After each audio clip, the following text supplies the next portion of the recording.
Akala mo ba nakita mo na lahat ng magagandang lugar sa Leyte? Akala mo lang yon, dahil ngayon dadalhin kita sa isang lugar na hidden paradise sa loob ng Mahagnao Volcano Natural Park. And I'm pretty sure pag nakita mo sigurado mapapawaw ka. Welcome sa Ginaniban Falls ng Barangay Mahagnao, Burawin, Leyte, na hindi lang basta falls kundi isang buong adventure experience. Ito nga pala mga kasama ko as always, si JM, si Jade Mark at si Kuya Oni. Biglaan lang tong lakad namin at buti may contact si JM dito sa Garden Paradise for tour guide. And itong place na to is dito kami minsan nagsushoot pag may mga events. And maganda rin dito if you want peace and relaxing ambience. Dito ka muna pupunta for transactions and for payment na rin later on. So moving on, nag-start na nga ang aming journey. Tip ko lang sa inyo, dapat be ready. Ready ang katawan at lakas ng loob dahil hindi basta-basta ang pupuntahan mo. Lalakarin mo ang trail na maputik, madulas, nakakatakot na daanan dahil sa mga bangin na kunting pagkakamali mo lang ay maaari ka mapahamak. At napaisip pa nga ako kung bakit ko pupuntahan to dahil sa mahirap na daanan. Pero going pa lang kami, ramdam ko na yung excitement. Yung tipong hindi mo alam kung gaano kaganda yung pupuntahan mo. Pero may kakaibang feeling na this is gonna be worth it. Habang pupunta kami, napapansin ko yung lamig ng hangin, tahimik at presko na parang sinasabi ng kalikasan, relax ka lang, may sorpresa ako sa'yo. Ganda yung falls. Pero grabing dinaanan namin. Bangin dito, bangin sa kabila. Grabe.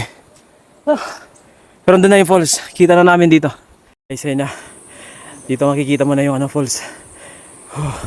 Dito sa kinakatayuan namin is naririnig na namin yung ilog. By the way, check nyo pala yung unfrozen moment. Baka meron na siyang feature ng journey namin. Nag-video lang kasi ako pag nagpapahinga or kapag hindi masyadong mahirap yung daanan. Dahil sa hirap ng trail, nag-focus lang talaga ako sa dinadaanan namin. Pero habang papalalim ka sa gubat, para napuputol ka sa mundo ng stress, social media at problema at bumabalik ka sa simpleng buhay, yung tunay. Bagong daanan. Kasi nawala yung yung tour guide namin, hindi niya alam kung saan na part yung yung daanan talaga. So gumawa na lang. Medyo risky pero wala kaming choice. So ayun, may tataw rin pala tayong ilog dito pero di naman ganun kalalim. So ayun. Tatawid muna tayo ng ilog. Yun. Tapos dadaan pa daw doon. Yan. Ilog daw ng Marabong to.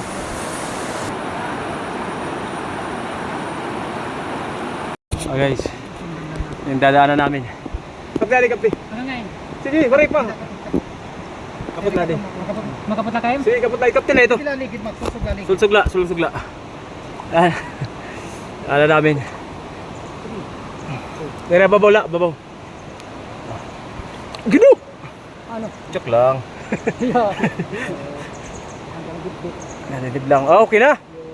Ano lang dito? Ayan. Okay na. Diyan na namin doon. Tawid. Tapos doon pupunta naman kami doon. Kabila. Tatawid naman kami doon. And ayun, almost 30 to 40 minutes ata na biyahe, nakarating na rin kami. And makikita nyo na ang hidden paradise ng Ginaniban Falls. Wow! Ang ganda!